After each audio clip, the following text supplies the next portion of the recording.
So today is the 1st of April, 2020.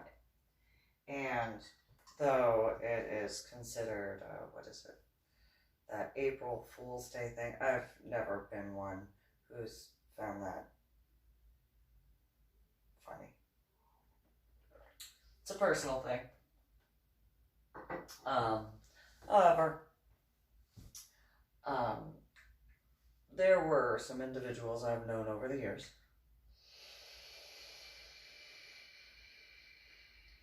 who chose to look at certain aspects of me, my life, etc., as a joke or a game to be played with or whatever that wasn't ever a joke to me. Ever. For example, when it came to my now dead ex-husband and that whole thing, when it came to specifically in reference to after his death, I mean, not that the stuff that happened prior was funny, I was able to find something to learn from in a satirical sort of way, but it was not funny or amusing at the time. And so one of the aspects in specific, my ex-sister-in-laws, Mary Evangelina Nichols Osteen and Susie Marie Nichols Lopez, seemed to think that because I was willing to do stuff for my children, meaning my son and my daughter, that meant to them that I was some sort of mat to be walked all over, which, no, it was a big misconception on their part. The fact that I chose to, number one, I didn't have to, those who understand military aspects, especially when it comes to funeral arrangements, I did not have to have the choice that I made, which was to have him, my dead ex-husband, buried closer to his mom and dad. I did not have to have legally I had no obligation to. I did that solely out of a moral obligation. And I'll explain my moral obligation in that regard. So, my ex-father-in-law was a Vietnam vet. He passed away in August of 2008. And those who are from the Vietnam era or have studied the Vietnam War understand that there were certain chemicals that those soldiers were literally sprayed with. Not just injections, not just the change of area. Very much know, understand, and comprehend there were certain things that went on in the Vietnam era. Because of that, being the number one, by the way, the number one concern for me as to why I chose to have my dead ex-husband, I'm the only legal executrix to that stuff, I chose to have Robert, my dead ex-husband, buried in the DFW National Cemetery instead of San Antonio. The reason being, because of the fact Grandpa Nichols would not have been able to make the trip. Not only did he have a blood transfusion in the 1980s that there was not the testings that there are now, but he had also been exposed to Agent Orange, among a few other things. He barely was able to force himself to do anything. He wouldn't go anywhere. He wouldn't do anything. He wouldn't speak with anyone. He wouldn't go on. He would just the most, those I know there are plenty like and similar, were absolutely no desire for human contact whatsoever. Didn't even want to deal with his own family. Like nothing. Had no desire to speak with anybody. Nothing. And that was partially because of what he had endured during Vietnam. Another aspect was in reference to what he was exposed to. So I chose for Grandpa Nichols. Nobody asked me, by the way. Nobody asked me to do that. I had chosen to have my dead ex-husband, who was the baby of the family. He was the youngest child that Grandpa Nichols and Grandma Nichols had. The other aspect is that Grandma Nichols, though she drove, she went out, she did not have the ability to drive hours and hours on end. She had a difficult time driving for more than an hour at a time. And so I thought that because Robert was the baby of the family, because of those two main aspects, those were my number one concerns as far as my dead ex-husband. Third, I didn't want to be the stereotypical ex-wife. That I realistically did not want to be the ex-wife that spoke ill of, my son and my daughter's biological father in front of them when they were youths. When they were older, we could discuss things. If they wanted to ask me questions, even when they were younger, I would tell them the truth. But I also didn't want to go into too many details in certain regards of what I had personally endured, because I wanted them to be able to make their own decisions. And so when it came to the funeral that I did not have to have in the Fort Worth area, Dallas-Fort Worth area, did not have to do that. I chose to, mainly for Grandpa Nichols and Grandma Nichols. The benefit, aside from that, was the fact that his older brother would be able to he'd still have to drive, but it wouldn't be nearly as long from Oklahoma to DFW from Oklahoma to San Antonio. And if I had the funeral in San Antonio, the amount of people that would be at the house and all that sort of stuff, Tony would have been inconvenienced and he would not have felt comfortable in a multitude of ways, despite what I would do to attempt to make the situation as comfortable as possible. And so, and that goes for his wife, Gail, and their children and stuff like that too. So then, the DFW International Airport was easier for a lot of other individuals in that family to be able to fly into if they didn't drive. And so my main concerns were, number one, Grandpa Nichols and Grandma Nichols. Number two, Tony, former military, understood that sort of stuff, despite the fact I didn't graduate basic training. Despite that. But I didn't have to. And I never toted it around going, hey, this is what I did. This is, don't,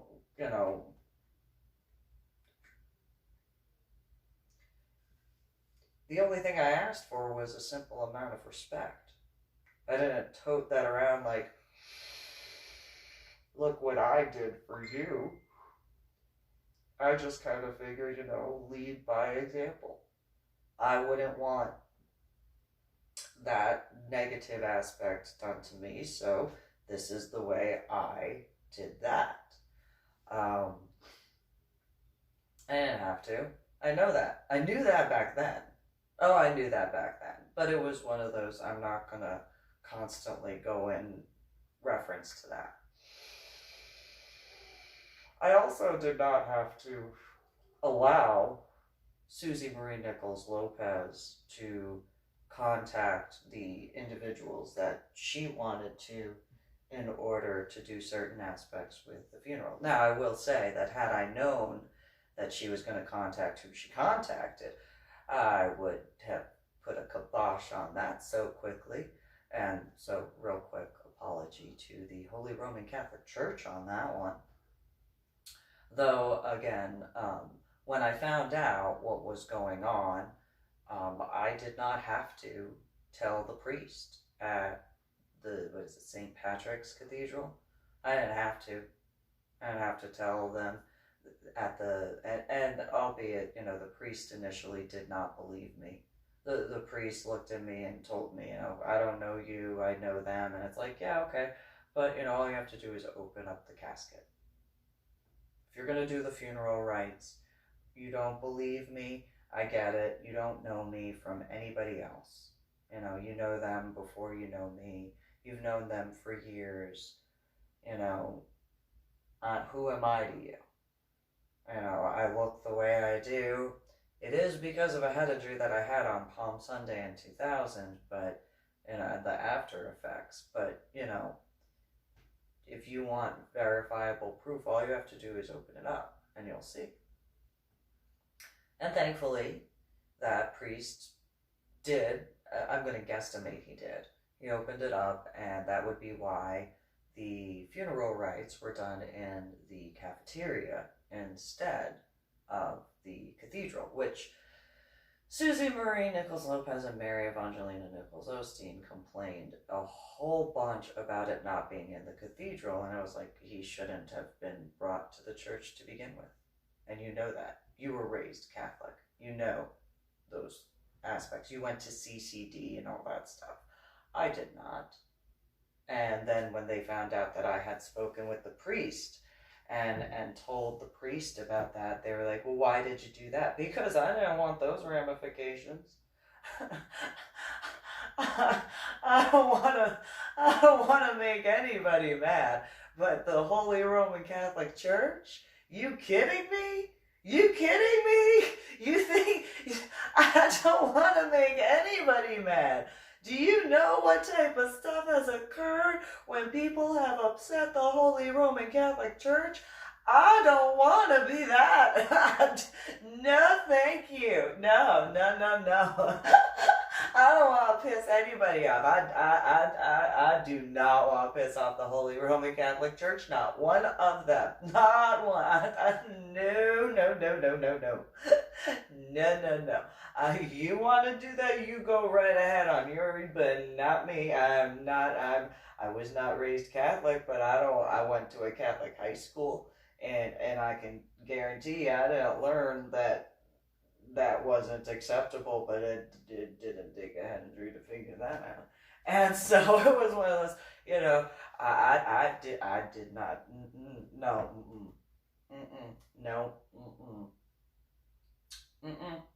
no, but I didn't have to. I did not have to. I did not have to tell the priest. I didn't have to contact the church. I didn't have to do any of that. But I did, because I felt that it was the moral and ethical thing to do, because I didn't want to. That sort of stuff just seemed sacrilegious, realistically. But at the same time, I also didn't have to. And this is not this is not in an arrogant sort of way. This is not in a mean way. This is in a realistic aspect. I didn't have to, especially with the fact that my dead ex-husband was the way he was when he was alive. I did not have to make sure that my children were able to see the soldiers who knew him, and vice versa. And not in a negative way, not in a mean way, not in a show-off sort of way, but in a, this is important, despite the fact that he stole valor and did what he did. These guys, that were at chapel ceremony in Bamsey or Samsey now, you know, they needed to get closure. They did not they got certain forms of closure, but not in an overall sort of way. They didn't see me at the original memorial service, so I wanted to clarify that. Um, and then they also didn't see James and Lydia. And so, you know, with all of that, by the time that that actually occurred, I also did not have to take the podium. When the 2-star general walked away after saying, you know, if anybody has anything they want to say, I could have just stayed seated. But because of everything that I didn't have to do when I was going up the chain of command, I didn't have to bring up the stuff that was going on in medical hold unit before it became warrior transition unit. I didn't have to go through all that sort of stuff at all. I didn't. But I did, not in a arrogant way or vicious attack sort of way, though the 2-star general might have felt that at the time, but it really wasn't. It was a, you know, general, you know what you have seen, and you know what I have seen, and I know you can't speak to certain things, so, you know, this is not just for you in certain regards, because I know that at some point in time, either you're going to retire out, and you know, hopefully don't have to deal with that. But if you don't retire out and you still wind up doing stuff, this gives you and your family a way to be like, hey, this is what occurred. But then at the same time, all of those soldiers that were there at that memorial service, which was far more, and no offense towards the 2-star general, but far more important, was to inform all of those soldiers. And they were, I don't think there was anybody above a E7 that was there, as far as enlisted. And as far as officer, well, there was at least a 2-star general there. But it also was a way, when I took the podium, it was a way to alert all of those soldiers as to what was going on if they had questions. They had, and it's not that I didn't want to discuss things afterwards with them. That was actually quite the contrary. I actually was hoping to answer any questions that were needed, but I kind of feel like some of them didn't know what to say or what to ask. But they were able to, at minimum, think about their own situations and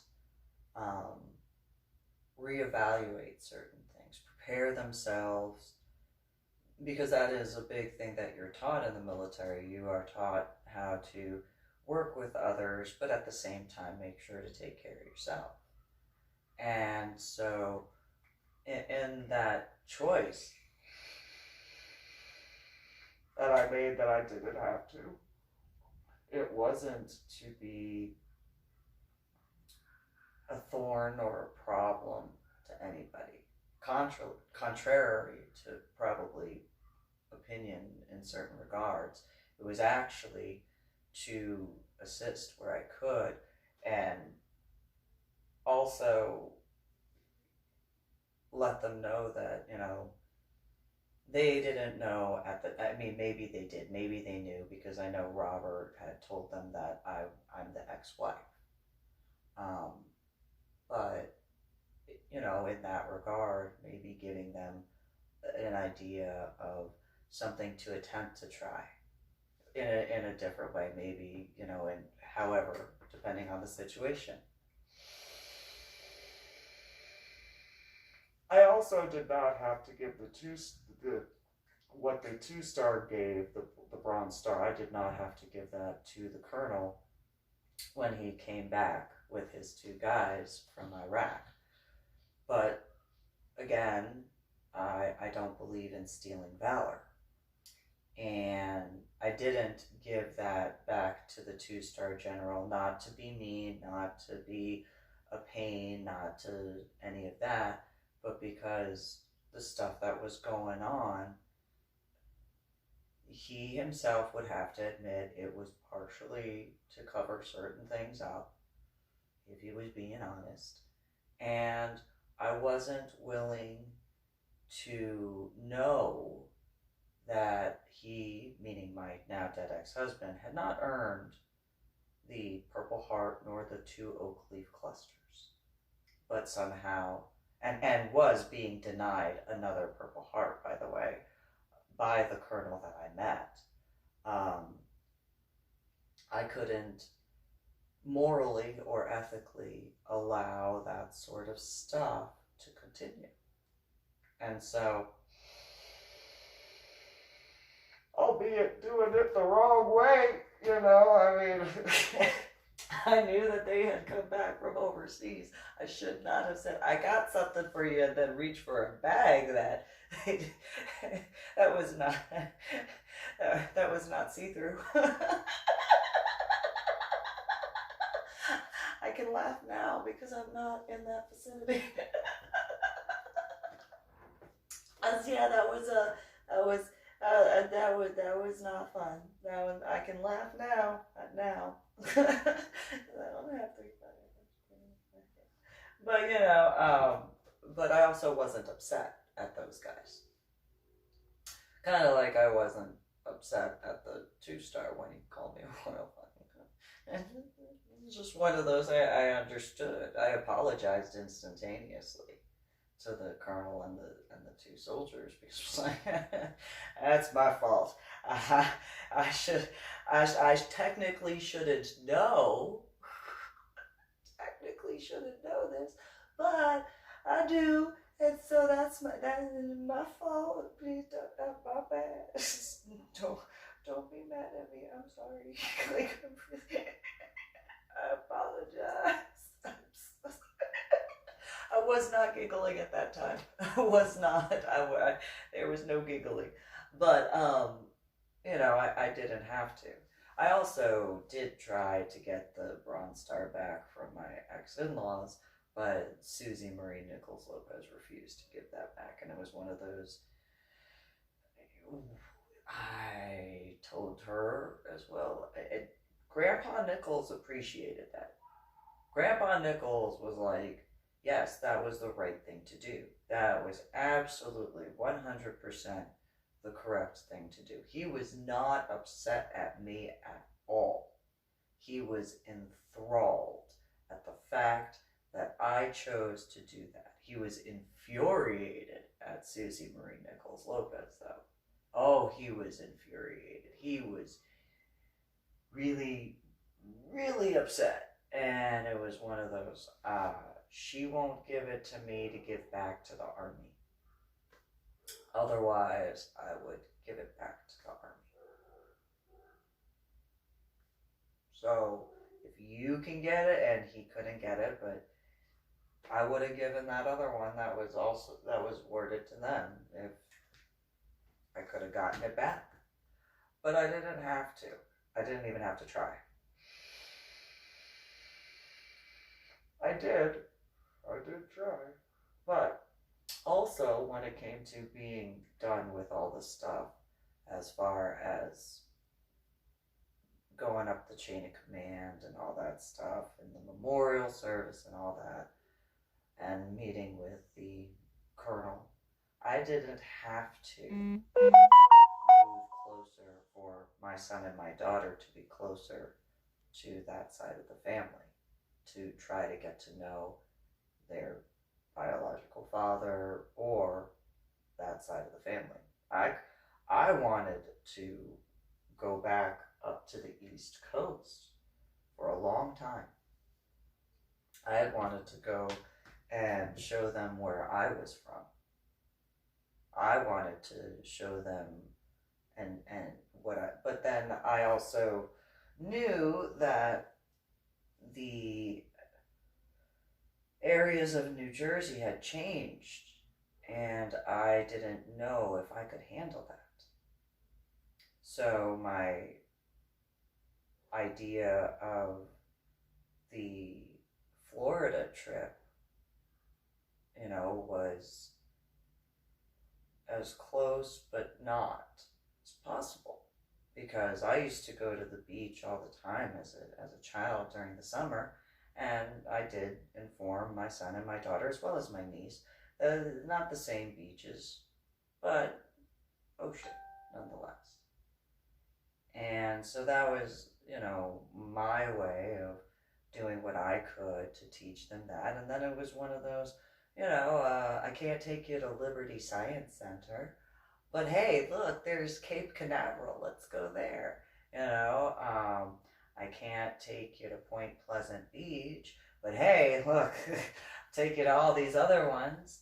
I can't take you to the Smithsonian or the Liberty Belle or certain aquariums in both Washington, D.C. as well as Camden, because the Camden Aquarium was really cool when I was growing up. So, well, let's go to Butterfly World out in Miami. Let's go to the Miami Zoo where they have different stuff. Some species that aren't necessarily up in New Jersey or Philadelphia, New York. And despite, a few other things, it was like, well, let's do a few different things too. And I will say, if I had known about being able to scuba dive with the manatees, I'd have been scuba diving with the manatees. They are so cute. I mean, I know they're called sea cows, but little puppy doggies. So cute. It's such cute little manatees with their little tails, their little bellies, little feet. I mean, I understand that they're, big, but they're so cute. Just little whiskers on their faces. They're so cute. Cute little manatees, little big old booties. I know I'm weird, I don't mind. But I also didn't have to. I didn't have to do that. And in specific on that, I did not have to stop in Georgia at all. I did not have to make a stop to go to see Mary Evangelina Nichols Osteen. And I did not have to do that. I did not have to spend the time there. I also, especially after the Vandenberg dive and that whole thing, I did not have to stop in Alabama. I could, realistically, if Mary Evangelina Nichols Osteen was that concerned about my son and my daughter meeting great grandma Nichols at older ages, could have done that when we were in Georgia. I'm pretty certain that Steele, Alabama is closer to Macon, Georgia than it is to Boca Raton, Florida. And then on the way back to, freaking Carrollton, Texas. I could be wrong, but, I don't remember having to go through Tennessee on the way from Texas. I'm just saying. Just throwing that out there. Not that it wasn't a pretty drive. It was a very pretty drive, but still. I did not have to do that. And I didn't tote that as a big, to do. It was just, I didn't have to. And despite that, the amount of grief that I got from my ex-in-laws, mainly my ex-sisters-in-law, it was just one of those, you don't understand. I didn't have to. You seem to think that this is owed to you. This is not owed to you at all. I don't have to do anything at all. I could have been the entire time I could have been as selfish could be. But I chose to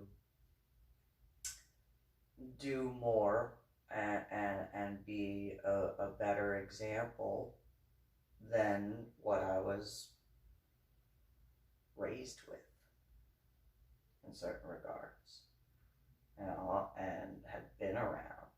And I mean, by technicalities, raised twice. Raised as far as like growing up in New Jersey with my biological mother the way she was, and my biological sister the way she was, probably still are. And, I mean, realistically, I learned quite a bit from Mike. and I've said it, I've written it, where I have given more leniency to Mike, my biological father, far more than my biological mother or biological sister. I have given him far more leniency because I understood, not from personal experience, although at this point, but not, he went through quite a bit, being a first generation Chinese male, growing up in orphanages and foster care in Brooklyn, Harlem, the Bronx, Queens, and Manhattan, as in the 5 boroughs of New York City in the 1950s and 60s. And then, in Camden and Newark and Elizabethtown and Hoboken and Toms River, New Jersey. You kidding? As a first generation Chinese male?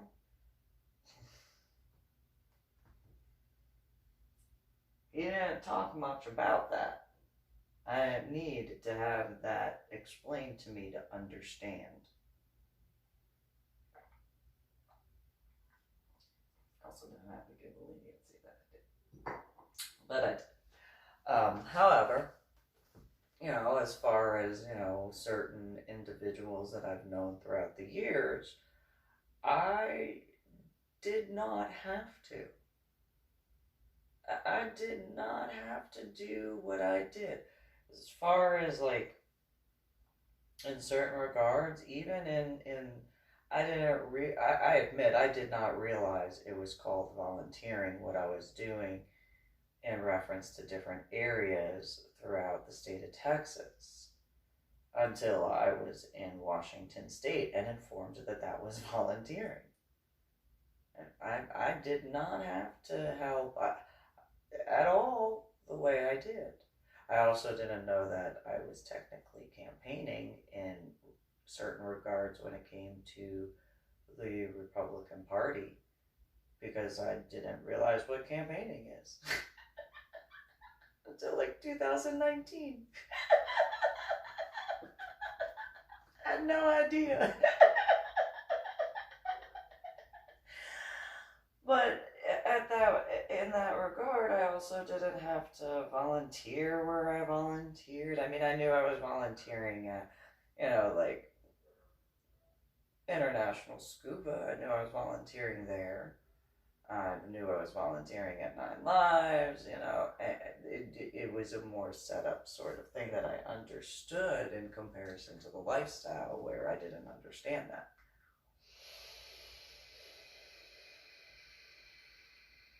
And so I've done a few other things where I technically did not have to. At all. Didn't have to. In regards to specifically the first 2 books that I wrote, the Finding A and Finding the Silver Lining books, I genuinely wanted those books to be able to do more.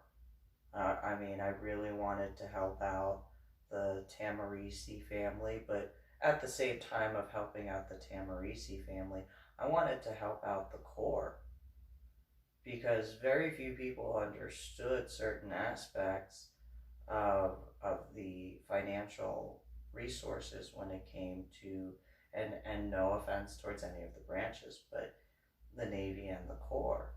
And I was one of those, I wanted to make sure that sort of awareness was brought not in a negative way, not in I mean, I wasn't gonna profit off of it realistically, not with the way I had set it up. I wanted those guys to be taken care of because I knew that despite all the stuff that was going on in medical hold and warrior transition unit, whatever, that the medical stuff, it wasn't it wasn't up to a level, and no offense towards any of the other branches, and not even any offense towards the Corps itself, but because of the financial resources, those guys are usually the first ones out on the front line. They're usually doing things that most others wouldn't even think to know that that's a possibility. And I wanted to make sure that not only was Andrew Tomarisi taken care of, but the Corps itself. The amount of training that those guys go through just for basic, not even their own individual job stuff, but just for basic. They deal with a lot more than some understand or even know. And I've I've dealt with people making fun of me because they think that it's only because no denying what the dress blues. Those dress blues. Just But I've always had a thing where it's like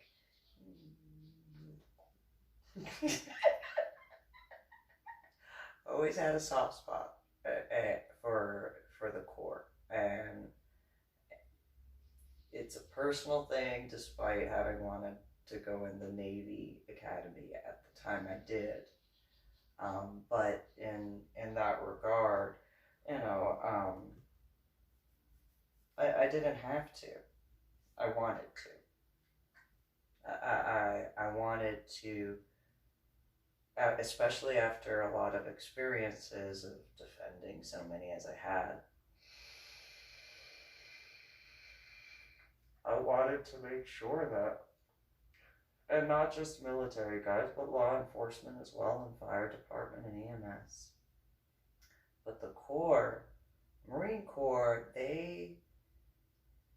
whereas the law enforcement guys and fire department guys and EMS guys, they get, they get quite a bit of assistance in certain regards. The Corps literally has to fight for that. And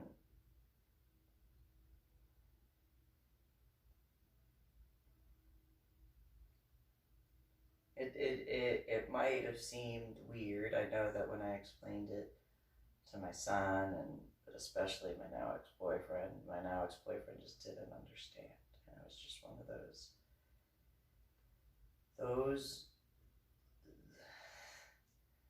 those guys have a hard enough time as it is. And they deal with what they deal with as it is. And I didn't have to. But it was important for me. Big deal.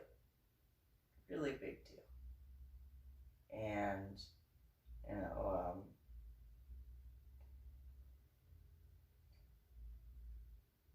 I knew that there were guys in the Corps at that time and before, and even in some ways, it's apparently gotten better, which is good. I'm glad it has. Thank you, President Trump and Vice President Pence, because apparently there's been stuff that's been able to assist those guys. And not saying that the prior presidents of the United States of America in the more recent times haven't come to realize that, but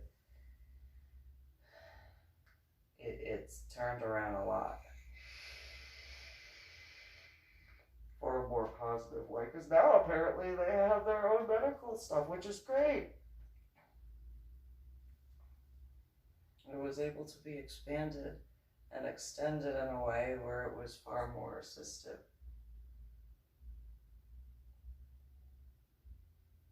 And I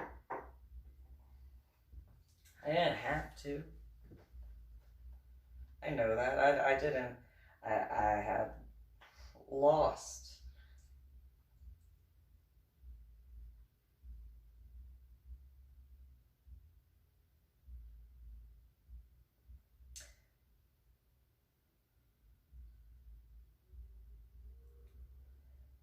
everything that was of importance to me. I held on to what I could that was of importance to me. But my family was of the most importance. My son and my daughter. I had to do as I had to do.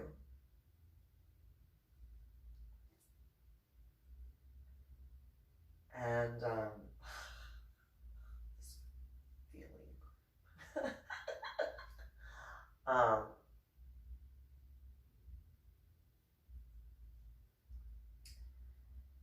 I didn't really have anything more to give. I mean, but I had hoped that it would be more beneficial than not. And I mean, when my son wanted to join the military after everything that occurred, it was one of those, okay. I mean, I really, really would prefer an extra year of time with you, but I have to, because it would be hypocritical for me to have demanded an emancipation from my biological family so that way I could join. To deny him that, it would have been hypocritical. And I didn't want to hold him back, and I knew that he would be upset with me if I even attempted to. I knew he would be. And that was literally the last thing I could give.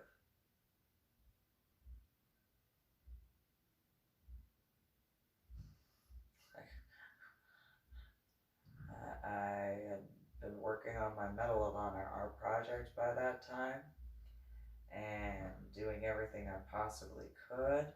And even with the other books, the first 8 books that I wrote, all of them I had set up for donations where it was a certain percentage. Like the Curious Children book series, if those had been purchased, I had, and I didn't have to again, and it wasn't any reason much different than in regards to the Tamarisi family and the core, but also all of the branches, because I knew that there were aspects that all of the branches of law enforcement and military would be able to relate to in certain regards. Not necessarily everything, but enough. The Curious Children book series, that was set up that, it would assist, foster care and adoption agencies and stuff like that, because there are plenty of adults who have gone through that, and there are plenty of children who go through that at this point in time. So there was that purpose, and then, albeit the Kennedy, the fail-safe one, that one I don't deny that didn't have any donation aspects, but the Paroxysm of the Lotus book series, that one did, where there was percentage that was supposed to go and assist all sorts. My idea was you know, battered shelters, because there is a difference between the lifestyle and um, and and abuse. There's a massively huge difference that some people don't understand, but also for the LGBTQP aspects. Because while I don't agree with, and this is a personal opinion, I don't agree with um, allowing children to change their genders, surgically, um, before their hormones have completed their growth. Because I would guesstimate there are plenty that have gone through and then wish that they didn't, because they didn't fully develop and have that. So, but I at least wanted something for those communities. That way, there was more acceptance that they were able to find. I mean, and in some ways that does go back to when I was a child, because I saw plenty of people in New Jersey that I was growing up with, and then there was the aspects of my babysitter's son, um, that I really, my heart just hurt. That's the only way I could put it. My heart hurt, and you know,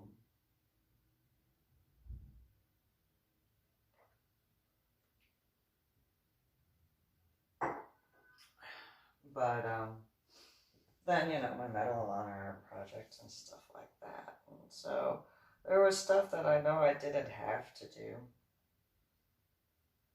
by technicalities. I just did it.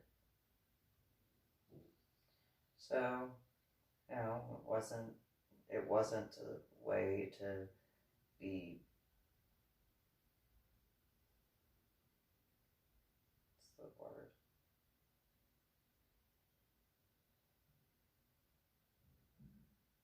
It wasn't a way to be like, hey, look. It was more along the lines of, hey, look, these guys actually need that assistance. These guys need that understanding. These guys need that acceptance for who they are. And so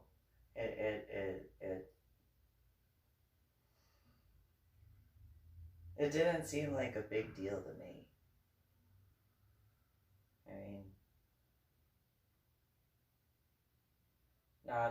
not to make any light of it, just, again, like in reference to Grandpa Nichols,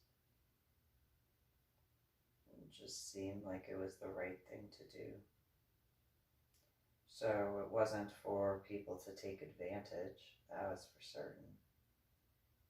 But